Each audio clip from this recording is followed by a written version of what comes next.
waxaan safar shaqo ku tagnay magaalada Malmo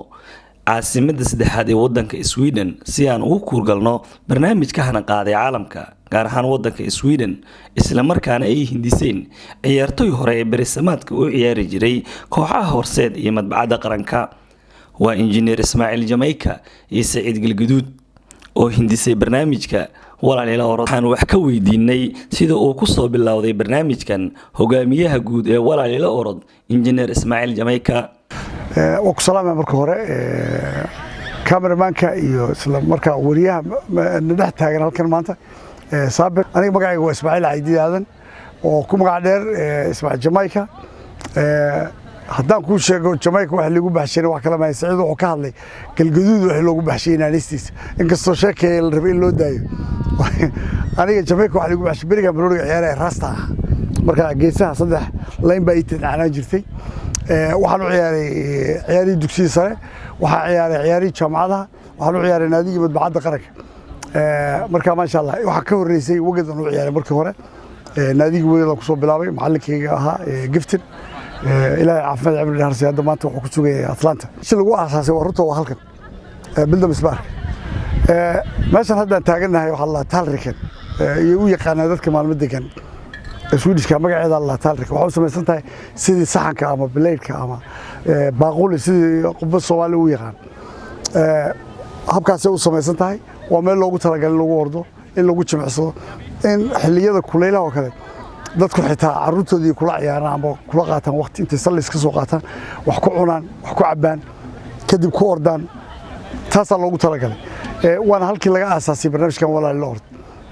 annaga infatani Saciid wuxuu nagu leeyahay taariikh aad u weyn baan nagu leedahay meeshan taalrikan waa laba beer oo isku dhiga marka la eego magaalada Malmo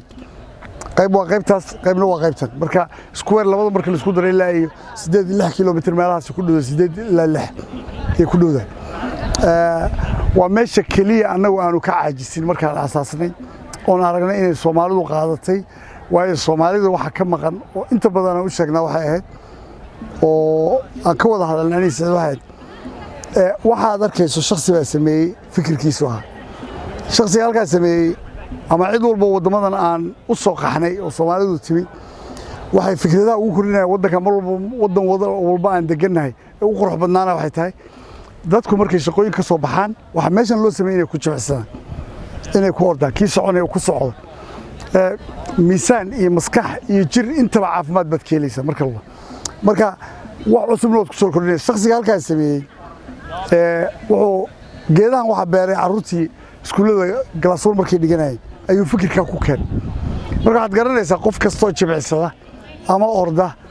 ama socda inuu macnaha ummadiisa wax ku soo kordhin karo saasan annaga Soomaalida ugu boorina in islaanta caanaha iibisa tabaandada iibisa tabasasha iibinaysa ka suuqa jooga ee dukaamada yar haysta intuba inay u baahan yihiin maalintii ama saddexdii maalintii saddex maalmood macnaha weegi waa 7 casho saddex maalmood kamid ah ama 4 maalmood kamid ah hadduu qofka 5 kilomitir 6 kilomitir uu sameeyo waxa laga yaabaa businesskiisa xitaa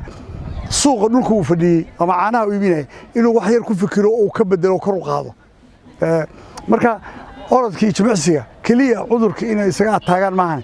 waxaan ugu talagalnaa u sheegnaa xitaa in fikrado badan oo qurux badan ay qofka ka soo maaxanayso waxa jirtay halka markaa orodka ku bilownay uu ogaa Saciid buug aan qoraa jiray la yiraahdo konton sano maxay Soomaali ka baratay dad minis konton ka sano waxa ka wada intii Soomaali soo burburaysa ama haysteen ama reer isku haysteen ama balaayo isku haysteen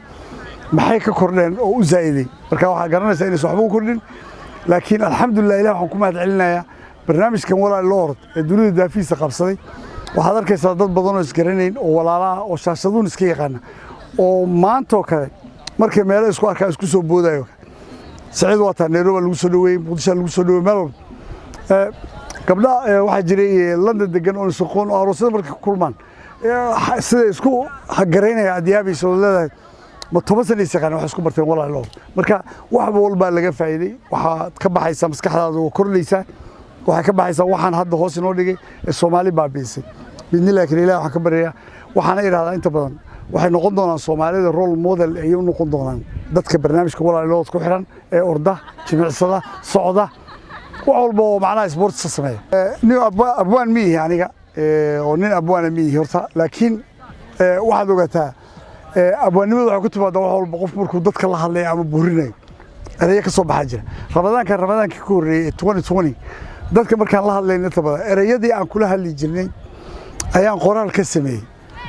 erayadii qoraalkii aan ka sameeyay waxay noqotay erayo sidii tixo kale u samaysan oo qurux badan oo isla markaa qofka boorinaysa tusaysa walaaltinimadu qiimaha leedahay qofka inuu hadduu jimicsado caafimaad uu ka helayo maskaxdiisu fresh noqonayso xalay dhalay noqonayo waxaan la kaashaday khubaro gooniyaan la kaashaday markaan sameeyey erayadii isku geeyey waxaan u diray fanaanka weyn ee Skalaji laxan buu saaray kadibna waa la soo saaray wacnaan baa laga dhaxlaa waxyaaluhu baajiya warwalka dawadiisa weeyo bawiiqma qofkii ordaaye walaal ila orod walaal wanaagaagaan jeclee walaal ila orod walaal wadnaa uu fiicayey walaal ila orod walaal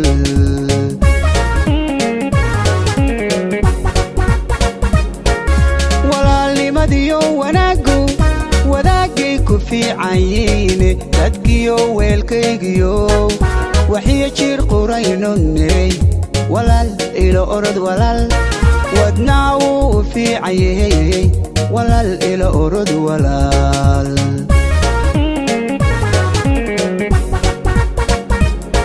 وعنام بالغا دحلا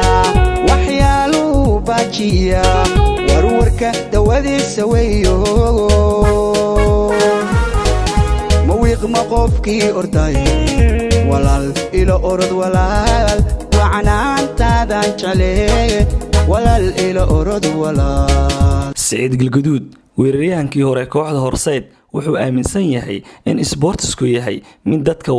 walaalayn karo asaga oo ku bilaabay waayihiisii naadiga Horseed xilliga aniga aan Ziraada la igu daray junior baa ka horeeyay juniorkaas waxaan isla ciyaaraynay rag badan oo ay kamid yihiin Xarbi iyo Gurey Shombe